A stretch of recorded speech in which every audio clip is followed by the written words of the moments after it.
First card page of pentacles ಬಂದಿದೆ. ನೀವು ಅನ್ಕೊಂಡಿರೋ ಥರ ನಿಮ್ಮ ರಿಲೇಷನ್ಶಿಪ್ ಸ್ಟ್ರಾಂಗ್ ಇಲ್ಲ ಅಂತ ಹೇಳ್ತಾ ಇದೆ page of pentacles. Already married ಆಗಿದ್ರೆ ತುಂಬ ಆರ್ಗ್ಯುಮೆಂಟ್ಸು, ರೀಸೆಂಟ್ಲಿ ಜಗಳಗಳು ಆಗಿರ್ಬೋದು ಅಂತ ಪೇಜ್ ಆಫ್ ಪೆಂಟಿಕಲ್ಸ್ ಹೇಳುತ್ತೆ. ನಿಮ್ಮಿಂದ ಅದರ್ ಪರ್ಸನ್ ನೀವು ಸಾರಿ ಕೇಳಿ ಅಂತ ವೇಟ್ ಮಾಡ್ತಾ ಇರ್ಬೋದು, ಅಥವಾ ನೀವು ಯಾರಿಂದನೂ ಸಾರಿನ ಎಕ್ಸ್ಪೆಕ್ಟ್ ಮಾಡ್ತಾ ಇದ್ದೀರಾ, ಎಕ್ಸ್ಪೆಕ್ಟಿಂಗ್ ಸಾರಿ ಅಂತ ಕೂಡ ಕಾರ್ಡ್ ಹೇಳ್ತಾ ಇದೆ.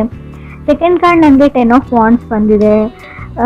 ತುಂಬ ರೆಸ್ಪಾನ್ಸಿಬಿಲಿಟೀಸ್ ಇದೆ ನಿಮಗೂ ಅದರ್ ಪರ್ಸನ್ಗೂ. ತುಂಬ ಆಲ್ರೆಡಿ ನಿಮ್ಮ ಬೇಬಿ ಇರ್ಬೋದು, ಸೊ ತುಂಬ ಇಶ್ಯೂಸ್ ಇದೆ ಅಂತ ಹೇಳ್ಬೋದು. ಅಪ್ರಿಷಿಯೇಟ್ ಮಾಡಲ್ಲ ನೀವೇನೇ ಕೆಲಸ ಮಾಡಲಿ, ಅಡುಗೆ ಮಾಡಲಿ ಅಥವಾ ಏನೇ ಸಮಥಿಂಗ್, ಎಷ್ಟೇ ಫ್ಯಾಮಿಲಿಗೋಸ್ಕರ ಟೈಮ್ ಸ್ಪೆಂಡ್ ಮಾಡಲಿ, ಎಷ್ಟೇ ಲವ್ ಆ್ಯಂಡ್ ಕೇರ್ ತೋರಿಸಿದ್ರು ನೀವು ಅಪ್ರಿಷಿಯೇಟ್ ಮಾಡಲ್ಲ ಅನ್ನೋ ಕಂಪ್ಲೇಂಟ್ಸ್ ಇದೆ, ಅಥವಾ ಅದರ್ ಪರ್ಸನ್ ಅಪ್ರಿಷಿಯೇಟ್ ಮಾಡಲ್ಲ ನಿಮ್ಮನ್ನು ಅನ್ನೋ ಕಂಪ್ಲೇಂಟ್ಸ್ ಕಾಣಿಸ್ತಾ ಇದೆ ನನಗೆ. ಅಥವಾ ಅವ್ರ ಮನೆಯವರು ನೀವೇನೇ ಮಾಡಿದರೂ ಕೂಡ ಏನೂ ಮಾಡ್ತಾ ಇಲ್ಲ ಅಂತಲೇ ಹೇಳ್ತಾರೆ ಅಂತ ಅನಿಸುತ್ತೆ. ಥರ್ಡ್ ಕಾರ್ಡ್ ನನಗೆ 3 ಆಫ್ ವಾಂಡ್ಸ್ ಬಂದಿದೆ. ರೆಪ್ಯುಟೇಷನ್ ಪ್ರಶ್ನೆ ಇದೆ. ನೀವು ಆಪರ್ಚುನಿಟೀಸ್ ಬರುತ್ತೆ ನಿಮಗೆ, ವರ್ಕ್ ರಿಲೇಟೆಡ್ ಇರ್ಬೋದು. ಕೆಲವರು 3 ಆಫ್ ವಾಂಡ್ಸ್ ಇರೋದ್ರಿಂದ waiting for A new person ಅಂತ ಹೇಳುತ್ತೆ. ಅಥವಾ ನ್ಯೂ ಹೋಮ್, ಇಷ್ಟರಲ್ಲೇ ಮನೆ ಶಿಫ್ಟ್ ಮಾಡಿದ್ದೀರಾ ಅಥವಾ ಮನೆ ಶಿಫ್ಟ್ ಮಾಡ್ತೀರಾ ಅಂತ ಹೇಳ್ತಾ ಇದೆ. ಈ 1 ವೀಕ್ 2 ವೀಕಲ್ಲಿ ಹೊಸ ಮನೆನ ನೋಡಿದ್ದೀರಾ, ಅದು ಬಾಡಿಗೆನೇ ಇರ್ಬೋದು ಅಥವಾ ಸ್ವಂತ ಮನೆಯೇ ಇರ್ಬೋದು, ಮನೆ ಶಿಫ್ಟ್ ಮಾಡ್ತೀರಾ ಅಂತ ಕೂಡ ಕಾಣಿಸ್ತಾ ಇದೆ. ಹಂಗೆ ಅದೇ ಥರ ನನಗೆ ಮನೆ ಕ್ಲೀನ್ ಮಾಡ್ತಾ ಇರೋದನ್ನು ಕಾಣಿಸ್ತಾ ಇದೆ, ಕ್ಲೀನಿಂಗ್ ಹೋಮ್ ಅಂತ ಹೇಳ್ಬೋದು. ಫೋರ್ತ್ ಕಾರ್ಡ್ ನನಗೆ ಜಡ್ಜ್ಮೆಂಟ್ ಕಾರ್ಡ್ ಬಂದಿದೆ. ಜಡ್ಜ್ಮೆಂಟ್ ಕಾರ್ಡ್ ಸಪ್ರೇಷನ್ನ ರೀಪ್ರೆಸೆಂಟ್ ಮಾಡುತ್ತೆ. ಆದಷ್ಟು ನೀವು ಸುಮ್ಮನಿರಿ, ಪೇಷನ್ಸ್ ಇರಲಿ. ಯಾವುದೇ ಆರ್ಗ್ಯುಮೆಂಟು ನೀವೇನೇ ಮಾತಾಡಿದರೂ ಕೂಡ ನಿಮ್ಮ ಸಂಬಂಧ ಸಪ್ರೇಟ್ ಆಗುವಂಥ ಚಾನ್ಸಸ್ ಇದೆ. ಸೊ ಡಿವೋರ್ಸ್ವರೆಗೂ ಹೋಗುತ್ತೆ ಅದು. ಸೊ ಇದನ್ನು ನೀವು ವಾರ್ನಿಂಗ್ ಅಂತನಾದರೂ ಅಂದ್ಕೊಳ್ಳಿ. ಏನು ಅಂದರೆ ನಿಮಗೆ ಆ ವ್ಯಕ್ತಿ ಮೇಲೆ, ಆ ವ್ಯಕ್ತಿ ಜೊತೆನೇ ಇರಬೇಕು, ಆ ವ್ಯಕ್ತಿ ಮೇಲೆ ನಿಮ್ಗೆ ಲವ್ ಇದ್ದರೆ ಖಂಡಿತವಾಗ್ಲೂ ನೀವು ಸುಮ್ಮನೆ ಇರೋದು ಒಳ್ಳೆಯದು ಜಡ್ಜ್ಮೆಂಟ್ ಇರೋದ್ರಿಂದ. ಕೆಲವರು ಇನಫ್ ಈಸ್ ಇನಫ್ ಅನ್ಬೋದು, ಇಲ್ಲಿವರೆಗೂ ಏನಾಗಿದೆ ಅಷ್ಟೇ ಸಾಕು, ಯಾವುದೇ ಚಾಯ್ಸ್ ಇಲ್ಲ ಇವಾಗ ನಾನು, ಸೊ ನನ್ನ ದಾರಿನ ನಾನು ನೋಡ್ಕೋತೀನಿ ಅಂತ ಡಿಸಿಷನ್ ತೊಗೊಳ್ಬೋದು ನೀವು ಅಥವಾ ಅದರ್ ಪರ್ಸನ್ನು. ಒಂದು ಚಿಕ್ಕ ಆರ್ಗ್ಯುಮೆಂಟು ನಿಮ್ಮ ಸಪ್ರೇಷನ್ವರೆಗೂ ಹೋಗುತ್ತೆ ಅಂತ ಜಡ್ಜ್ಮೆಂಟ್ ಕಾರ್ಡ್ ಹೇಳ್ತಾ ಇದೆ. ಫೈಲಿಂಗ್ ಡಿವೋರ್ಸ್ ಅಂತ ಹೇಳ್ಬೋದು ನಾನು. ಸೊ ಆಲ್ರೆಡಿ ಡಿವೋರ್ಸ್ಗೆ ಫೈಲ್ ಮಾಡಿರೋರಿಗೆ ಒಂದು ಫೈನಲ್ ಜಡ್ಜ್ಮೆಂಟ್ ಕೂಡ ಸಿಗುತ್ತೆ ಇಷ್ಟರಲ್ಲೇ. ಫಿಫ್ತ್ ಕಾರ್ಡ್ ನನಗೆ 7 ಆಫ್ ಪೆಂಟಿಕಲ್ಸ್ ಬಂದಿದೆ. ಸೊ ತುಂಬ ವೇಟ್ ಮಾಡಿದ್ದೀರಾ, ತುಂಬ ಲಾಂಗ್ ಇನ್ನೋವರೆಗೂ ಅಂತ ಹೇಳುತ್ತೆ. ಇವಾಗ ಡಿಲೇ ಮಾಡೋಕ್ಕಾಗಲ್ಲ ಅಂತ ಹೇಳ್ಬೋದು. ಯಾವುದೇ ಕೆಲಸ ಇರ್ಬೋದು, ಮೇ ಬಿ ಸಪ್ರೇಷನ್ ಬಗ್ಗೆನೇ ಇರ್ಬೋದು, ಅಥವಾ ಅವ್ರ ಜೊತೆ ಹೊಂದ್ಕೊಂಡು ಇಲ್ಲಿವರೆಗೂ ಇದ್ರಿ, ಇನ್ನು ಮುಂದೆ ಆಗಲ್ಲ ಅಂತ ಡಿಸಿಷನ್ನ ತೊಗೊಳ್ತಾ ಇದ್ದೀರಾ ನೀವು ಅಥವಾ ನೀವು ಕನೆಕ್ಟ್ ಆಗಿರೋ ಪರ್ಸನ್ನು. 6th ಕಾರ್ಡ್ ನನಗೆ ಮೂನ್ ಕಾರ್ಡ್ ಬಂದಿದೆ. ತುಂಬ ಸೆನ್ಸಿಟಿವ್ ಎನರ್ಜಿನ ರೀಪ್ರೆಸೆಂಟ್ ಮಾಡುತ್ತೆ. ನೀವು ಸೆನ್ಸಿಟಿವ್ ಇದ್ದೀರಾ ಅಂತ ಹೇಳಲ್ಲ, ನೀವು ಇದ್ದೀರಾ. ಬಟ್ ಇವಾಗ ಏನು ಅಂದರೆ ನಿಮ್ಮ ಸುತ್ತ ಇರೋ ವ್ಯಕ್ತಿಗಳು ತುಂಬ ಸೆನ್ಸಿಟಿವ್ ಆಗ್ತಾರೆ. ಸೊ ನೀವೇನೇ ಹೇಳಿದರೂ ಅವ್ರಿಗೆ ಟ್ರಿಗರ್ ಆಗುತ್ತೆ. ನಿಮ್ಮ ಪಾರ್ಟ್ನರ್ಗೆ, ನಿಮ್ಮ ಪಾರ್ಟ್ನರ್ ಫ್ಯಾಮಿಲಿ ಮೆಂಬರ್ಸ್ಗೂ ಕೂಡ ನೀವೇನೇ ಮಾತಾಡಿದ್ರು ಅದನ್ನು ನೆಗೆಟಿವ್ ಆಗೇ ತೊಗೊಳ್ತಾರೆ. ಸೊ ಅವ್ರಿಗೆ ಒಂದು ಟ್ರಿಗರಿಂಗ್ ಥರ ಇರುತ್ತೆ ಅದು. ಸೊ ಆರ್ಗ್ಯುಮೆಂಟ್, ಜಗಳ ಅಲ್ಲಿಂದನೇ ಸ್ಟಾರ್ಟ್ ಆಗುತ್ತೆ ಅಂತ ಕಾರ್ಡ್ ಹೇಳ್ತಾ ಇದೆ. 7th ಕಾರ್ಡ್ ನನಗೆ ಹೈ ಪ್ರೀಸ್ಟಿಸ್ ಬಂದಿದೆ. 8th ಕಾರ್ಡ್ ನನಗೆ ಕ್ವೀನ್ ಆಫ್ ಪೆಂಟಿಕಲ್ಸ್ ಬಂದಿದೆ. ಸೊ ಎಮೋಷ್ನಲಿ ಎಕ್ಸಾಸ್ಟೆಡ್ ಅಂತ ಹೇಳುತ್ತೆ. ತುಂಬ ಹತ್ತಿದ್ದೀರಾ, ಕಣ್ಣಲ್ಲಿ ನೀರು ಹಾಕಿದ್ದೀರಾ ಅಂತ ಕೂಡ ಹೇಳುತ್ತೆ. ಸೊ ಯಾವಾಗಲೂ ಅವ್ರನ್ನೇ ಚೂಸ್ ಮಾಡ್ಕೊಳ್ತಾರೆ, ಅವ್ರ ಫ್ಯಾಮಿಲಿ ಮೆಂಬರ್ಸ್ನೇ ಚೂಸ್ ಮಾಡ್ಕೊಳ್ತಾರೆ. ಸೊ ನನ್ನನ್ನು ಯಾರು ಚೂಸ್ ಮಾಡ್ಕೊಳ್ಳಲ್ಲ ಅಂತ ಅನ್ನಿಸ್ತಾ ಇದೆ. ತಪ್ಪು ಅವ್ರದ್ದೇ ಇದ್ರೂ ಕೂಡ ಸೊ ನನ್ನ ಮೇಲೆ ಬ್ಲೇಮ್ ಮಾಡ್ತಾರೆ ಅನ್ನೋ ಕಂಪ್ಲೇಂಟ್ಸ್ ಕೂಡ ಕಾಣಿಸ್ತಾ ಇದೆ ನನಗೆ ಇಲ್ಲಿ ಕಾರ್ಡ್ಸಲ್ಲಿ. 9th ಕಾರ್ಡ್ ನನಗೆ ಲವರ್ಸ್ ಕಾರ್ಡ್ ಬಂದಿದೆ. ಸೊ ನಿಮ್ಗೇನು ಅನ್ನಿಸ್ತಾ ಇದೆ ಅಂದರೆ ಮರೆತು ಬಿಡಬೇಕು, ನಾನು ಯಾವಾಗಾದರೂ ಈ ವ್ಯಕ್ತಿನ ಪಟ್ಟಿದ್ದೆ ಅನ್ನೋದನ್ನು ಮರಿಬೇಕು ಅಂತ ಅನ್ನಿಸ್ತಾ ಇದೆ. ಸೊ ಎಷ್ಟು ಮೋಸ ಮಾಡಿದ್ದಾರೆ ಅಂದರೆ ಅವ್ರನ್ನ ಮರೆಯೋಕ್ಕೂ ಆಗ್ತಾ ಇಲ್ಲ ಅಂತ ಹೇಳ್ಬೋದು. ಮೇ ಬಿ ಈ ಮೋಸದ ಬಗ್ಗೆ ಕೆಲವ್ರಿಗೆ ಗೊತ್ತಿಲ್ಲದೆ ಇರ್ಬೋದು. ಖಂಡಿತವಾಗ್ಲೂ ಮೂನ್ ಕಾರ್ಡ್ ಬಂದಿರೋದ್ರಿಂದ ಸಮಥಿಂಗ್ ಏನೋ ಹೈಡ್ ಮಾಡ್ತಾ ಇದ್ದಾರೆ ನೀವು ಕನೆಕ್ಟ್ ಆಗಿರೋ ವ್ಯಕ್ತಿ ಅಂತ ಅನಿಸುತ್ತೆ. ಆದಷ್ಟು ಅವ್ರನ್ನ ಅಬ್ಸರ್ವ್ ಮಾಡಿ, ಸೊ ಪರಿಶೀಲನೆ ಮಾಡಿ. ಸೊ ನೀವು ಲಿಟ್ರಲಿ ಮೋಸ ಹೋಗೋಕ್ಕಿಂತ ಮುಂಚೆನೇ ಅದರಿಂದ ದೂರ ಇರಿ, ಅದನ್ನು ತಡೀರಿ ಅಂತ ಕೂಡ ಕಾರ್ಡ್ ಹೇಳುತ್ತೆ. ನಾರ್ಮಲಿ ಇದು ನಿಮ್ಮ ಪಾರ್ಟ್ನರ್ ಮೋಸ ಮಾಡ್ತಾರೆ ಅಂತಲ್ಲ, ಹಣಕಾಸಿನ ವಿಚಾರವಾಗಿ ನಿಮ್ಮ ಫ್ರೆಂಡ್ಸು, ಬಿಸ್ನೆಸ್ ಪಾರ್ಟ್ನರ್ಸು, ಯಾರೋ ಹೊರಗಡೆ ಇರೋ ವ್ಯಕ್ತಿಗಳು ಕೂಡ ಮೋಸ ಮಾಡ್ಬೋದು. ನೀವು ಮೋಸ ಹೋಗೋ ಚಾನ್ಸಸ್ ಇದೆ. 10th ಕಾರ್ಡ್ ನನಗೆ 9 ಆಫ್ ಸಾರ್ಟ್ಸ್ ಬಂದಿದೆ. ಯು ಆರ್ ಕೇರ್ಡ್ ಅಂತ ಹೇಳ್ತಾ ಇದೆ. ಏನು ಅಂದರೆ ಆರ್ಗ್ಯುಮೆಂಟ್ ಮಾಡಿದ್ರಾ, ಜಗಳ ಮಾಡ್ಕೊಂಡಿದ್ದೀರಾ, ಇವಾಗ ನಿಮಗೆ ಭಯ ಆಗ್ತಾ ಇದೆ ಎಲ್ಲಿ ಆ ವ್ಯಕ್ತಿ ನಿಮ್ಮಿಂದ ದೂರ ಆಗ್ತಾರೆ ಅಂತ. ತುಂಬ ಕರೇಜ್ ಬೇಕು ಅಂತ ಹೇಳಬೇಕು. ನಾನು ಅದಕ್ಕೆ ಹೇಳಿದೆ ಸ್ಟಾರ್ಟಿಂಗಲ್ಲಿ. ಸೊ ಆ ವ್ಯಕ್ತಿ ನಿಮಗೆ ಇಷ್ಟ ಇದ್ದರೆ ಆದಷ್ಟು ಯಾವುದೇ ಆರ್ಗ್ಯುಮೆಂಟ್ ಇರಲಿ, ಏನೇ ಇರಲಿ, ಟ್ರಿಗರ್ ಆಗಬೇಡಿ, ಸುಮ್ಮನೆ ಆಗಬೇಡಿ.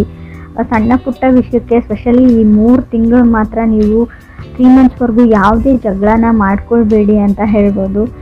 ಅಕಸ್ಮಾತ್ ನೀವು ಮಾಡ್ಕೊಂಡಿದ್ರೆ ಖಂಡಿತವಾಗ್ಲೂ ನಿಮ್ಮ ಪಾರ್ಟ್ನರು ನೀವು ಲಾಯರ್ ಹತ್ರ ಕನ್ಸಲ್ಟ್ ಮಾಡ್ತೀರಾ ಅಂತ ಹೇಳ್ಬೋದು.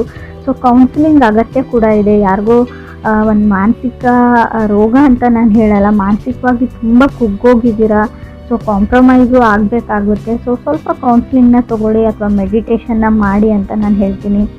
11th ಕಾರ್ಡ್ ನನಗೆ ಪೇಜ್ ಆಫ್ ಕಪ್ಸ್ ಬಂದಿದೆ. 12th ಕಾರ್ಡ್ ನನಗೆ ಎಂಪ್ರೆಸ್ ಬಂದಿದೆ.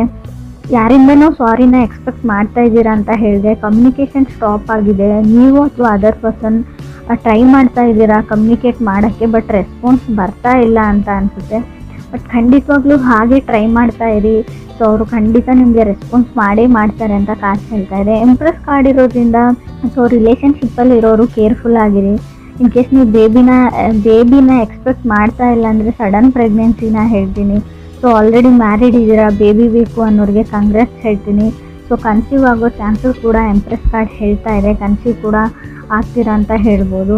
ಸೆಕೆಂಡ್ ಕಾರ್ಡ್ 10 ಆಫ್ ವಾಂಡ್ಸ್ ಬಂದಿರೋದ್ರಿಂದ ಟೇಕ್ ರೆಸ್ಪಾನ್ಸಿಬಿಲಿಟಿ ಅಂತ ಹೇಳ್ತೀನಿ ನಾನು. ಯಾವುದೇ ರೆಸ್ಪಾನ್ಸಿಬಿಲಿಟೀಸ್ ಬೇಡ ನನಗೆ, ನಾನು ಆರಾಮಾಗಿರಬೇಕು ಅಂತ ಅಂದ್ಕೊಂಡಿದ್ದೀರಾ. ಸೊ ಆಲ್ರೆಡಿ ಮದುವೆ ಆಗಿದೆ ಕೆಲವ್ರದ್ದು, ಆಲ್ರೆಡಿ ಪೇರೆಂಟ್ಸ್ ಕೂಡ ಆಗ್ತಾ ಇದ್ದೀರಾ. ಸೊ ರೆಸ್ಪಾನ್ಸಿಬಿಲಿಟಿ ತೊಗೊಳ್ಳೋದನ್ನು ಕಲೀರಿ ಅಂತ ಕೂಡ ಕಾರ್ಡ್ ಹೇಳ್ತಾ ಇದೆ.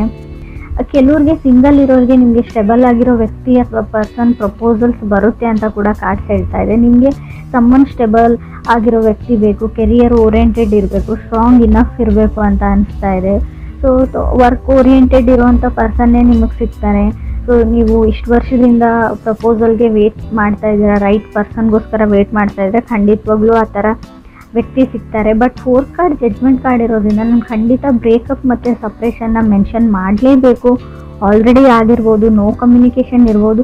ಸೊ ಎಮೋಷ್ನಲಿ ಡ್ರೈನ್ಡ್ ಆಗಿದ್ದೀರಾ ಅಂತ ಕೂಡ ಕಾರ್ಡ್ ಹೇಳುತ್ತೆ. ಬಟ್ ಇಲ್ಲಿ ನನಗೆ ಕಮ್ಯುನಿಕೇಷನ್ ಸ್ಟಾರ್ಟ್ ಆಗುತ್ತೆ. ಖಂಡಿತವಾಗ್ಲೂ ನಿಮ್ಮ ಕೈಯಲ್ಲೇ ಇದೆ. ಒಂದು ಸಾರಿ ಕೇಳಿದರೆ ಏನೂ ಆಗೋದಿಲ್ಲ ಅಂತ ಕೂಡ ನಾನು ಹೇಳ್ತೀನಿ. ನೀವು ಸಾರಿ ಕೇಳಿರೋ ವಿಷಯನ ಬೇರೆಯವ್ರಿಗೆ ಅಥವಾ ನಿಮ್ಮ ಫ್ಯಾಮಿಲಿ ಮೆಂಬರ್ಸ್ಗೋ ಅವ್ರ ಫ್ಯಾಮಿಲಿ ಮೆಂಬರ್ಸ್ಗೋ ಹೇಳ್ದೇನೂ ಇರ್ಬೋದು.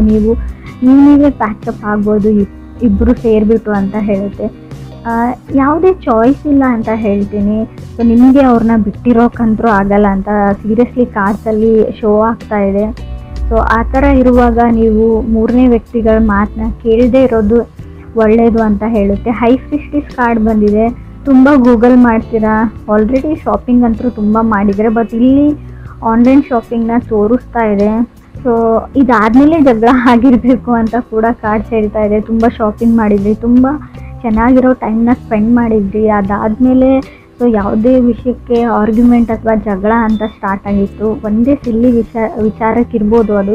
ಸೊ ಅದು ಸಪ್ರೇಷನ್ವರೆಗೂ ಹೋಗಿದೆ ಇವಾಗ ಅಂತ ಕೆಲವ್ರಿಗೆ ಹೇಳುತ್ತೆ. ಕೆಲವರು ಇಲ್ಲ ನಾವು ಚೆನ್ನಾಗೇ ಇದ್ದೀವಿ ಅನ್ನೋರಿಗೂ ಕೂಡ 9 ಆಫ್ ಸೋರ್ಸ್ ಬಂದಿರೋದ್ರಿಂದ ಸೊ ಇನ್ ಫ್ಯೂಚರ್ ಮುಂದೆ ಈ 3 ಮಂತ್ಸ್ವರೆಗೂ ಸ್ವಲ್ಪ ಎಲ್ಲ ಚೆನ್ನಾಗಿದೆ. ಸೊ ಓವರಾಲ್ ನಿಮ್ಮ ಲೈಫ್ ಈ ವರ್ಷ ಫ್ಯೂಚರ್ ಬಗ್ಗೆ ನೋಡೋದಾದರೆ ಎಲ್ಲ ಚೆನ್ನಾಗಿದೆ ರೀಡಿಂಗಲ್ಲಿ. ಸೊ ರಿಲೇಷನ್ಶಿಪ್ಪಲ್ಲಿ ಮಾತ್ರ ಸ್ವಲ್ಪ ಕೇರ್ಫುಲ್ ಆಗಿರಬೇಕು ನೀವು. ಸ್ವಲ್ಪ ಸಪ್ರೇಷನ್ನು, ಡಿವೋರ್ಸು, ಬ್ರೇಕಪ್ಸು ಕಾಣಿಸ್ತಾ ಇರೋದ್ರಿಂದ ಸೊ ತಾಳ್ಮೆ ಮತ್ತು ಫರ್ಗಿವ್ನೆಸ್, ಕ್ಷಮೆ ಗುಣ ತುಂಬಾ ಇಂಪಾರ್ಟೆಂಟ್ ಆಗುತ್ತೆ ಅಂತ ಕೂಡ ಕಾರ್ಡ್ಸ್ ಹೇಳ್ತಾ ಇದೆ. ಸೊ ನೋ ಕಮ್ಯುನಿಕೇಷನ್ ಎಂಡ್ ಆಗುತ್ತೆ. ಖಂಡಿತ ಅವರೇ ಕಾಲ್ ಮಾಡ್ತಾರೆ ಅಥವಾ ಅವರೇ ಮೆಸೇಜ್ ಮಾಡ್ತಾರೆ ಅಥವಾ ನೀವು ಮಾಡ್ತೀರಾ. ಒಟ್ಟಿನಲ್ಲಿ ಕಮ್ಯುನಿಕೇಷನ್ ಮತ್ತೆ ಸ್ಟಾರ್ಟ್ ಆಗುತ್ತೆ. ಸೊ ಎಲ್ಲನೂ ನಾರ್ಮಲಿ ಬರುತ್ತೆ. ಬಟ್ ನೀವು ಆರ್ಗ್ಯೂ ಮಾಡೋದನ್ನು ಬಿಡಿ. ಸೊ ಸಾರಿ ಕೇಳೋದನ್ನು ಕಲೀರಿ ಅಂತ ಕೂಡ ರೆಪ್ಯುಟೇಷನ್ ಅಥವಾ ಈಗೋ ಆ್ಯಂಡ್ ಪ್ರೈಡ್ನ ಬಿಟ್ಟಾಕಿ ಅಂತ ಹೇಳ್ತೀನಿ. ಕ್ರಾಸ್ ವಾಚರ್ಸ್ಗೂ ಇದನ್ನೇ ಹೇಳ್ತೀನಿ. ಸಪ್ರೇಷನ್ ನನಗೆ ತುಂಬ ಸ್ಟ್ರಾಂಗಾಗಿ ಕಾಣಿಸ್ತಾ ಇದೆ 3 ಆಫ್ ಸಾರ್ಟ್ಸ್ ಇರೋದ್ರಿಂದ. ಇದನ್ನು ತಡಿಬೇಕು ಅಂದರೆ ಆದಷ್ಟು ಯಾವುದಾದ್ರೂ ದೇವಸ್ಥಾನಕ್ಕೋ ಸೊ ಯಾವುದಾದ್ರೂ ಸ್ಪಿರಿಚುವಲ್ ಪ್ಲೇಸಸ್ಸಿಗೆ ಹೋಗಿ ನೀವು ಪ್ರೇಯರ್ಸ್ನ ಮಾಡ್ಕೊಳ್ಳಿ. ಫಸ್ಟು ಪ್ರೇ ಮಾಡಿ ಅಂತ ಹೇಳ್ತೀನಿ. ಲಾ ಆಫ್ ಅಟ್ರಾಕ್ಷನ್ನ ಯೂಸ್ ಮಾಡಿ. ಸೊ ಖಂಡಿತವಾಗ್ಲೂ ಸಪ್ರೇಷನ್ನ ಆಗೋದನ್ನು ನೀವು ತಡಿಬೋದು ಅಂತ ಕಾರ್ಡ್ಸ್ ಹೇಳ್ತಾ ಇದೆ.